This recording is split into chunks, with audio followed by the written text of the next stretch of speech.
como dijimos, estamos celebrando la entrada del Señor en Jerusalén.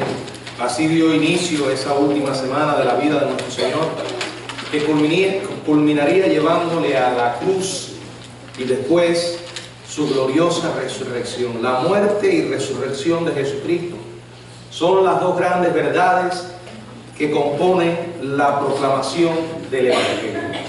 Y aquí el Señor entra en Jerusalén. Los evangelios nos dan diferentes detalles acerca de este suceso. En esta ocasión, en Lucas, donde leímos capítulo 19, del 28 al 44, se encuentra la reflexión que quiero compartir con ustedes de la Biblia en esta tarde. Vamos a orar. Padre, gracias por la bendición de traer tu palabra. Señor, estamos reconociendo nuestra incapacidad humana y pedimos el poder de tu Espíritu sobre nuestra vida para que podamos hablar en tu nombre. Padre, de manera especial te suplico que si en esta tarde, en esta iglesia, hay alguien que aún no tiene una relación personal contigo, que tú le ilumines con tu poder, que tu Espíritu Santo le aclare las verdades de la Biblia y que pueda decidir entregar su vida a Cristo. Te lo pido en el nombre de Jesús. Amén. Bueno, Jesús entró en Jerusalén en cumplimiento de lo que dice la palabra en Zacarías 9:9. La Biblia nos dice que no todos le dieron la bienvenida a Jesús con entusiasmo. Sin embargo, hubo algunos que sí. Ya hablé de esto en la mañana. Aunque estaban llenos de entusiasmo, sabemos que las emociones son muy cambiantes. Y las mismas personas que gritarían en ese momento, después gritarían crucifícale, ¿verdad? Sin embargo, este suceso nos deja varias verdades en las que podemos reflexionar. En primer lugar, me gustaría compartir con ustedes que nos enseña este pasaje que nuestro Señor es un rey, pero un rey que exige obediencia.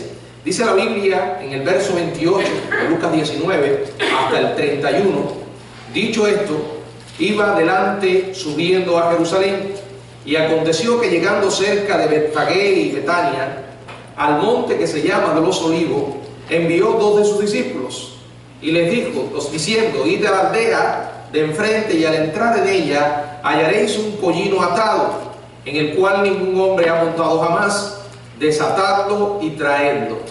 Y si alguien os preguntare por qué os lo desatáis, le responderéis así, porque el Señor lo necesita. Bueno, este pasaje nos habla del Señor hablando con autoridad. Miren, generalmente cuando pensamos en la entrada del Señor en Jerusalén, enfatizamos el aspecto de su humildad. De eso hablaremos en unos minutos. Pero no se trata solamente de la humildad que vemos en Jesús al hacer entrada de esa forma tan sencilla y diferente a las procesiones, a los desfiles de los conquistadores que entraban en las ciudades conquistadas victoriosamente montados en un caballo y no en un asno, no en un pollino de asna, como dice la palabra.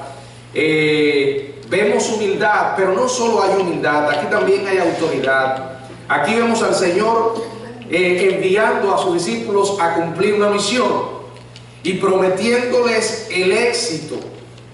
Él les dice, si alguien les pregunta por qué lo desatáis, le responderéis así, porque el Señor lo necesita. Aquí está presente la realidad de que Jesús no es solo el Salvador. Sabemos que entró en Jerusalén para morir por nosotros. Sabemos que Él era la provisión de Dios para un hombre perdido en sus pecados. Sabemos que estábamos separados de Dios, que no había esperanza aparte de Dios, porque la Biblia enseña con toda claridad que el pecado nos separa de Dios. El pecado es desobediencia, el pecado es una ofensa contra un Dios santo. La única forma era que el culpable pagara el precio de la desobediencia. Y vino el Hijo de Dios, murió en la cruz, ocupó nuestro lugar allí, pagó el precio por nuestros pecados y ganó nuestra redención. Él es el Salvador, pero no solamente es el Salvador. La Biblia nos enseña que Él es también el Señor. Aquí enfatizamos la idea del rey. Y a mucha gente le gusta el concepto de un rey. Pero un rey al estilo de España o de Inglaterra. ¿Qué quiere decir? Reyes que están ¿de qué? De adorno. Los que toman las verdaderas decisiones, ¿quiénes son? Los primeros ministros. Pero la Biblia nos enseña que Jesús no es solo el Salvador, sino que además es el Señor. En el Evangelio de Juan, en el capítulo 1, verso 1, la palabra de Dios nos dice: en el principio era el Verbo, y el Verbo era con Dios, y el Verbo era Dios. El Verbo era Dios, el Verbo encarnado. Era la misma deidad. La Biblia dice: y aquel Verbo fue hecho carne y habitó entre nosotros. Mucha gente tiene el concepto de Jesús de que solo fue un sabio, un gran profeta, alguien que vino a este mundo y ejerció una poderosa influencia sobre él a través de sus enseñanzas morales, a través de su ejemplo digno de imitar, pero no pasa de ser eso. Un mero hombre, nada más. Sin embargo, el Jesús de la Biblia no solamente fue un hombre, sino que además fue Dios. Dice que se hizo carne y habitó entre nosotros. Dice también el Evangelio de Juan, en ese maravilloso pasaje que nos describe la divinidad de Jesús, y dice: todas las cosas por Él fueron hechas, y sin Él nada de lo que ha sido hecho fue hecho. En otras palabras, en la creación no solamente estaba Dios el Padre, sino que allí estaba también Dios el Hijo. Él es el creador también de todas las cosas. Es doblemente Señor nuestro, no solo por habernos creado, sino por habernos comprado por medio de su sacrificio en la cruz. La Biblia dice en el libro de Isaías, capítulo 43, verso 1, dice la palabra: ahora dice Jehová, creador tuyo, oh Jacob, formador tuyo, oh Israel, no temas, porque yo te redimí, te puse por nombre, mío eres tú. Bueno, está hablando a Israel, pero la verdad es que Él es el Redentor de toda la humanidad, de todos los pecadores. Está presente una y otra vez en el libro de Isaías. Por ejemplo, llegamos al capítulo 53 y dice la Biblia: mas Él herido fue por nuestras rebeliones, molido por nuestros pecados, y el castigo de nuestra paz fue sobre Él, y por su llaga fuimos nosotros curados. Este es el mensaje del Evangelio. Esta es la buena noticia que todo pecador necesita escuchar. No solo que Cristo es el Salvador, sino que es nuestro Salvador. Si usted lee bien ese versículo 5 de Isaías 53, está diciendo: herido fue por nuestras rebeliones, molido por nuestros pecados, y el castigo de nuestra paz fue sobre Él, y por su llaga fuimos nosotros curados. La idea es esta: el Evangelio no se convierte para nosotros en una buena noticia hasta que nosotros no lo hacemos nuestro, no nos apropiamos de Él. No solo Cristo es el Salvador, debe ser mi Salvador. No solo Cristo es el Señor, debe ser mi Señor. Y en este pasaje de Lucas 19 se nos revela que Él tiene autoridad, que Él es el Señor. Primera a los Corintios capítulo 6, verso 20, dice la palabra, Primera a los Corintios 6, 20, porque habéis sido comprados por precio, glorificad pues a Dios en vuestro cuerpo y en vuestro espíritu, los cuales son de Dios. Dice que hemos sido comprados por precio. Mucha gente se repite una y otra vez: esta es mi vida y con ella hago lo que me parezca. Nadie tiene derecho a meterse en mi vida. Bueno, una persona puede decir eso cuando está en la ignorancia acerca de Dios, cuando vive de espaldas a Dios, cuando no le interesa para nada lo que Dios tiene que decirle. Pero cuando una persona ha conocido a Jesucristo, sabe que Él nos compró. Somos no solamente sus criaturas, sino criaturas redimidas. Y eso implica que Él es nuestro Señor. Y como tal, Él merece toda nuestra obediencia. Y tiene toda la autoridad para reclamarla. Les voy a decir algo: el ser humano, por naturaleza, siempre va a buscar a alguien a quien servir. La pregunta es, no si va a servir, sino a quién lo va a hacer. Algunos le sirven a un trabajo, dejando de servir para convertirse en esclavos. Algunos le sirven a su Dios dinero. Otros a su desenfrenado deseo de sobresalir, y entonces le sirven a su propio ego. Otros le sirven al sexo, lo han convertido en un Dios, o quizás a cualquier otro ser humano. Aún aquellos que dicen yo no creo en nada ni en nadie, tienen su propio Dios. Por eso digo, no se trata de que usted vaya o no a servir, ¿a quién lo hará?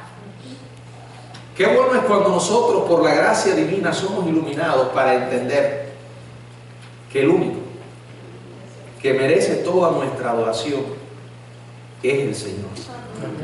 Porque es el único que murió por nosotros. La Biblia lo dice. Allí está su palabra. Él es un rey que exige obediencia. Dice además que es un rey, y aquí llegamos al punto que mencioné anteriormente, manso y humilde. Verso 32. Fueron los que habían sido enviados y hallaron como les dijo. Y cuando desataban el pollino, sus dueños le dijeron: ¿por qué desatáis el pollino? Ellos dijeron: porque el Señor lo necesita. Y lo trajeron a Jesús. Habiendo echado sus mantos sobre el pollino, subieron a Jesús encima. Bueno, los otros evangelios también dicen que era un hijo de asna. Mateo revela que el asna también fue traída, en el cual ningún hombre ha montado jamás. Como siempre, esto nos recuerda la humildad. Y nos estaba recordando en cierta manera la razón por la que Cristo vino la primera vez a morir. Vino como siervo. Ya ahorita mencioné Isaías 53, ese hermoso capítulo que nos describe los sufrimientos que Jesús experimentó en la cruz. Yo lo leo, y mientras más lo leo, ¿saben qué? Más difícil se me hace entender semejante amor. Que Dios decidiera venir a este mundo a morir por ti, a morir por ti, a sufrir de semejante forma. Ahí está Filipenses capítulo 2, que dice: el cual no estimó el ser igual a Dios como cosa que aferrarse, sino que se despojó, se humilló. Dice la Biblia que se hizo obediente hasta la muerte, y muerte de cruz. La muerte por crucifixión era una muerte que aplicaban los romanos, y era algo considerado por los judíos abominable, porque era el castigo para los criminales, y Jesús murió como un criminal. Ahora, no entró en Jerusalén montado en un flamante corcel como los grandes conquistadores, sino en un humilde asno.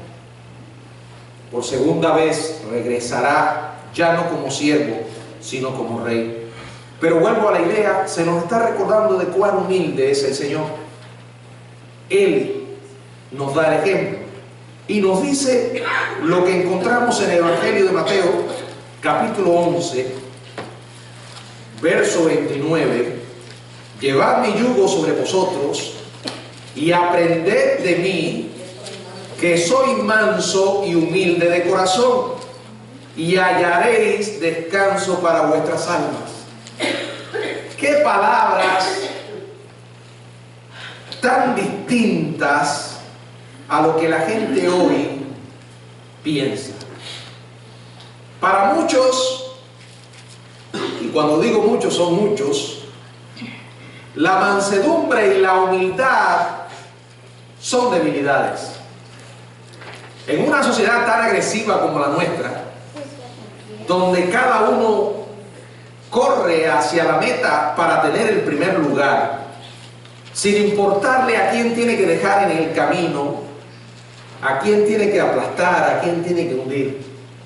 Esto de mansedumbre suena a ser débil. Y ser humilde, bueno, este no es el tiempo para los humildes. Si eres una persona humilde, te van a considerar débil. Sin embargo, nuestro Señor Jesús dice, aprendan de mí. Es una de las pocas veces, yo creo que la única, donde encontramos que Jesús describe su carácter, su persona de semejante forma. Al decir, soy manso y humilde de corazón. Todo lo contrario a lo que estamos acostumbrados. Estamos acostumbrados ¿a qué? Al orgullo, a la arrogancia. Estos son los tiempos del no te dejes. Reclama tus derechos. Si alguien te ataca, atácale. Devuélvele el golpe. No seas débil. Los triunfadores suben sin importar cómo lo hagan. Eso es orgullo. Exceso de estimación propia, presunción, vanidad, sentimiento elevado de dignidad personal. Eso impide que la gente busque a Dios. Porque cuando usted está envenenado por el orgullo, usted se cree que es su propio Dios. ¿Para qué yo necesito a Dios? Dios es para la gente mala. Yo soy bueno. Mucha gente hoy vive engañado de esa forma. No, soy bueno y el cielo yo me lo puedo ganar. Ese es el mensaje de las religiones. Llámense como se llamen. Usted no necesita de Dios. Usted puede llegar al cielo por sus propios medios. Muchas veces he conversado con gente que me dice, yo no soy pecador. Pecadores, Hitler, Fidel Castro, ¿verdad? Stalin, esos sí eran gente mala. Bueno, si usted se compara con ellos, se va a considerar un santo. Pero el punto es con quién nos comparamos. Somos astutos, porque nuestra indignación nos lleva a compararnos con gente peor para quedar buenos. Pero la Biblia dice que debemos compararnos con Dios. Y Él es santo y es perfecto. Cuando nos comparamos con Él, siempre vamos a estar en desventaja. La Biblia define el pecado en una palabra: desobediencia. Y el pecado es aquello que Dios llama pecado, no lo que usted y yo consideramos malo. Hoy en día la gente quiere redefinir el pecado. Y el pecado es aquello que puede dañar a una persona. Pero si todo el mundo lo hace y lo considera bueno, eso no es pecado, es normal. Y lo normal no puede ser malo delante de Dios. Por eso yo siempre le digo a alguien cuando tengo la oportunidad, y esta idea la saqué de un libro que lo leí: si tú quieres agradar a Dios, tienes que ser anormal. Porque lo que la gente considera normal no es lo que a Dios le agrada. Hay que nadar contra la corriente.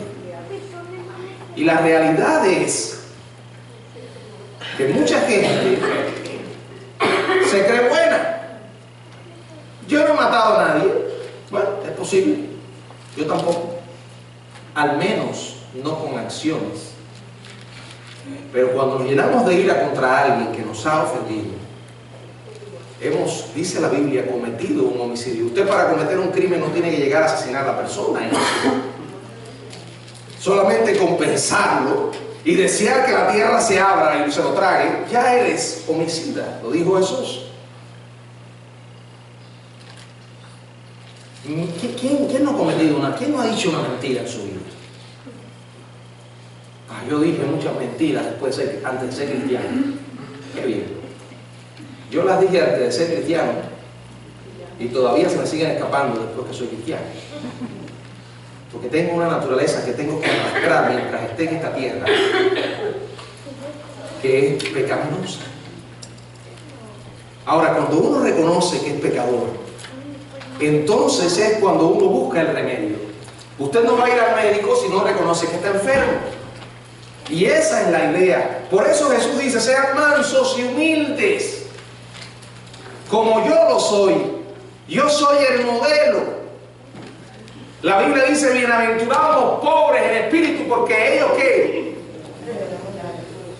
Verán a Dios. Si tú no reconoces que estás en bancarrota espiritual, que estás perdido y que aparte de Dios no tienes esperanza, no vas a buscar a Dios. No.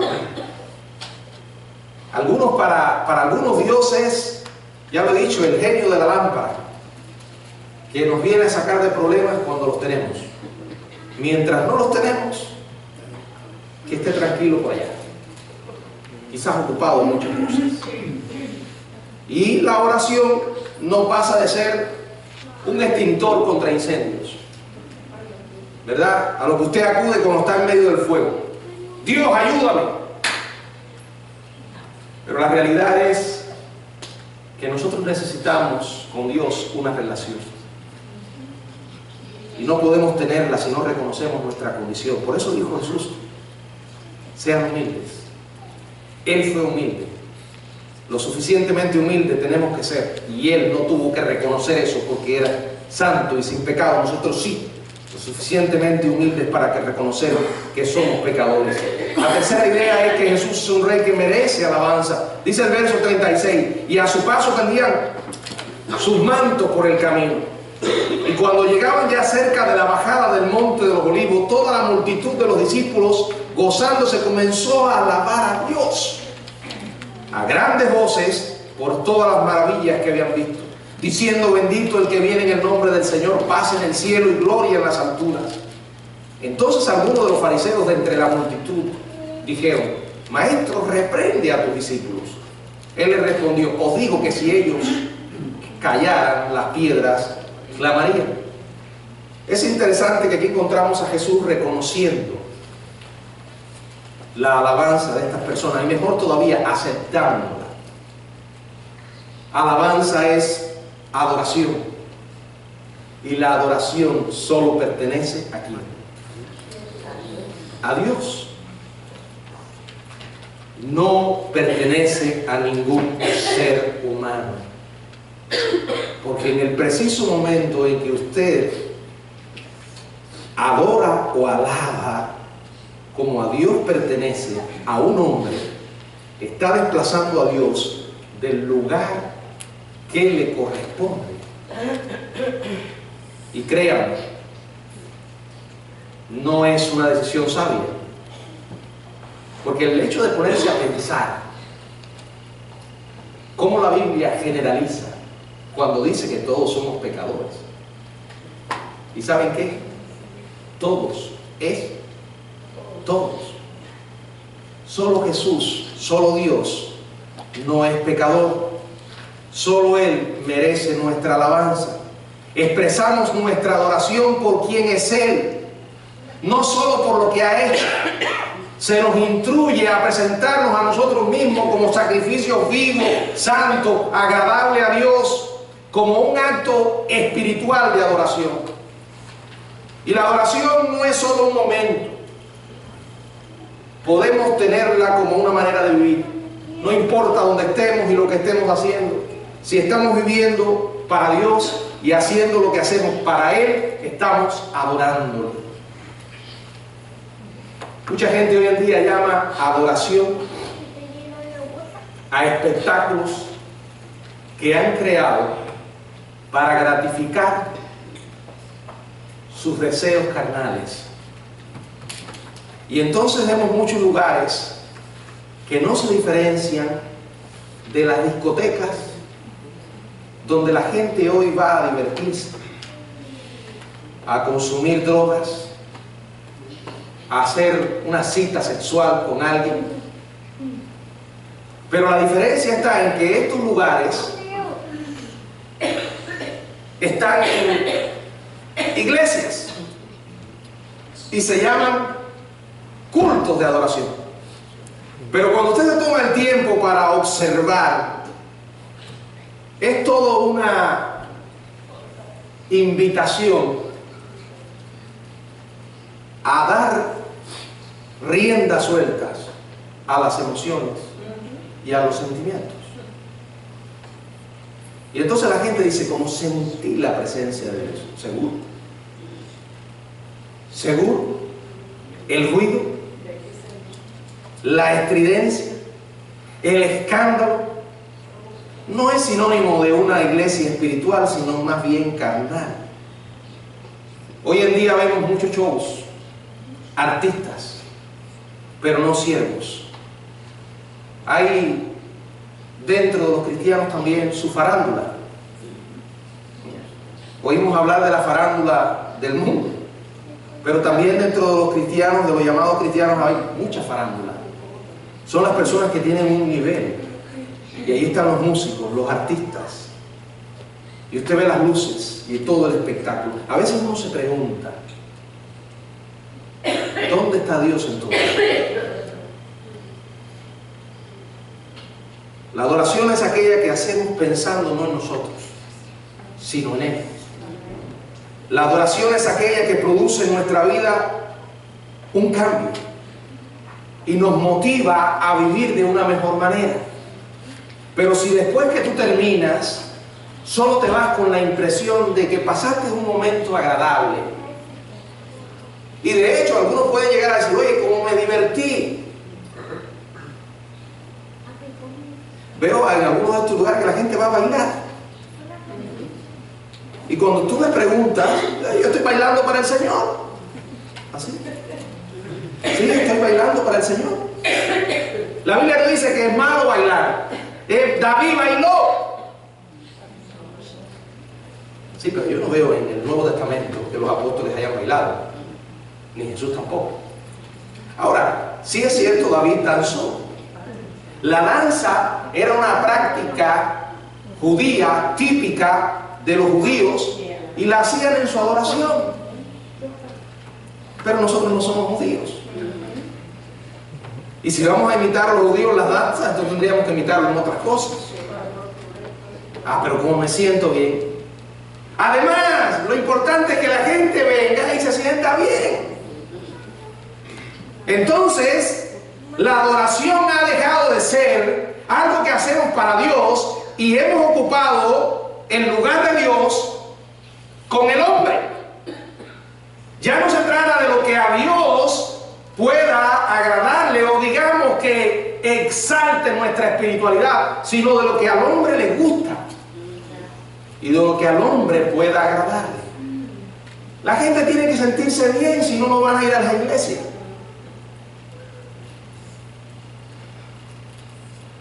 En ninguna parte de la Biblia dice que nosotros tenemos que hacer que la gente se sienta bien. La gente debe venir a la iglesia para escuchar el mensaje de Dios.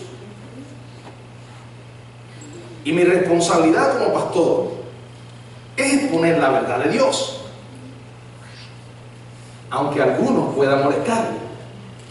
Pero usted no va al médico para que el doctor le diga todo está bien. Váyase que usted está bien. Usted no va al doctor y le dice, mire, yo vengo aquí porque yo quiero que usted me diga que siempre que yo venga que todo está bien.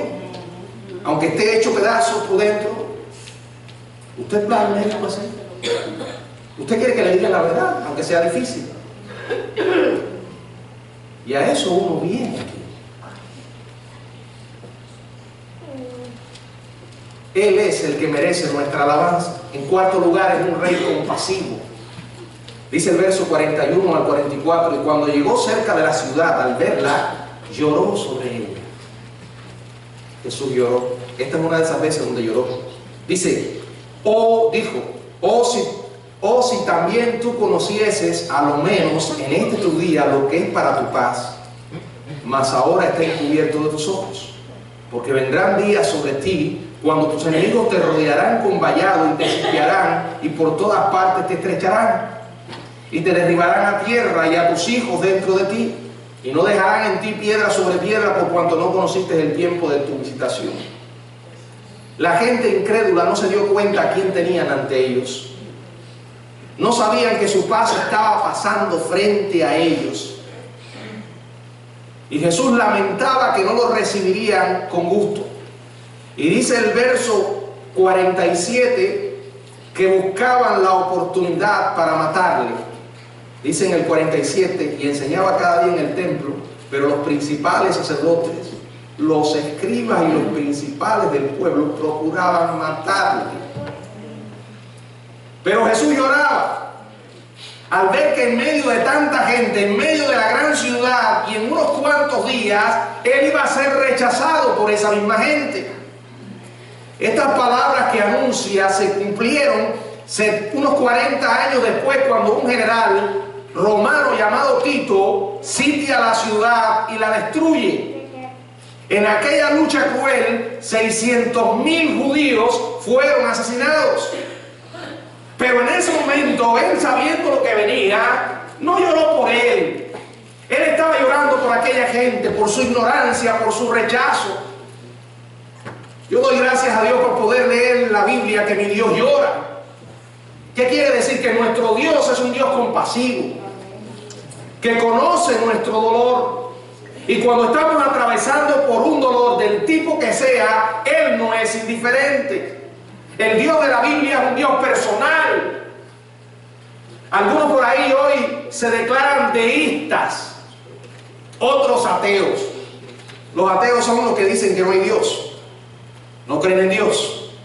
Los deístas son aquellos que dicen que sí hay un Dios, pero está tan distante y tan indiferente que nosotros no podemos relacionarnos con Él.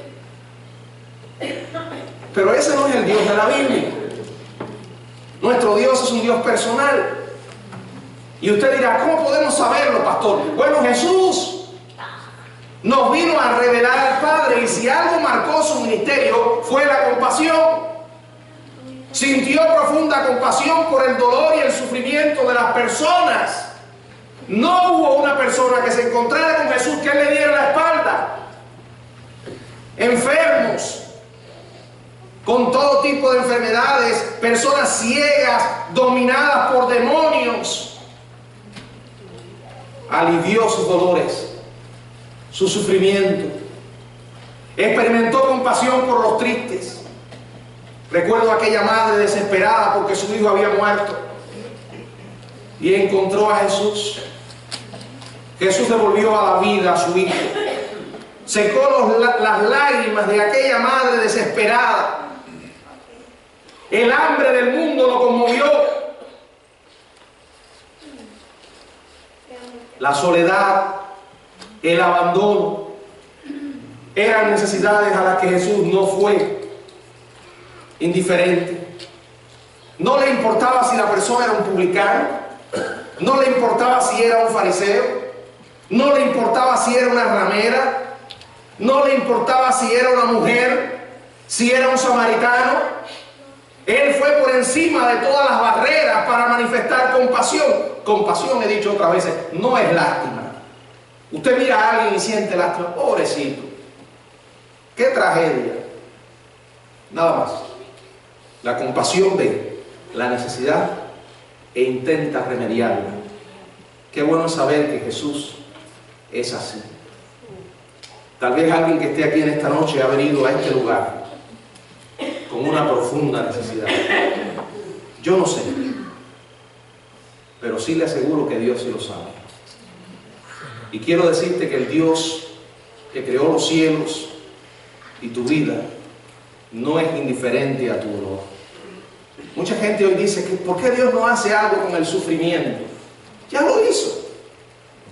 ¿Qué hizo? Envió a su Hijo. Y por medio de Cristo podemos tener esperanza sin importar la situación en la que estemos. Ese es el mensaje de aquella entrada gloriosa. Tenemos un rey que exige obediencia, un rey que es manso y humilde, un rey que merece alabanza y un rey compasivo. ¿Es Él el rey de tu vida? ¿Quién es Jesús para ti? ¿Quién es Dios? ¿Una idea?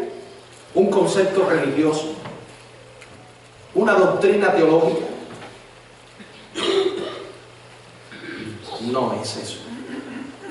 Dios es una persona con la cual podemos tener una relación a través de Jesucristo. Y la única manera que nosotros podemos obtener el perdón de nuestros pecados y la esperanza de que cuando partamos de este mundo estaremos en la eternidad con Dios es que tengamos una relación con Él. Necesitamos sacar a Dios de los templos, de las cajas en las que creemos que hemos metido a Dios.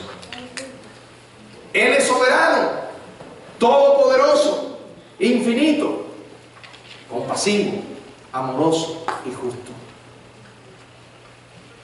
Si no lo conoces, este es el momento para que hables con Él y le pidas de todo corazón que perdone tus pecados y cree en Jesucristo como tu Salvador y como el Señor de tu vida. Que Él bendiga. Amén.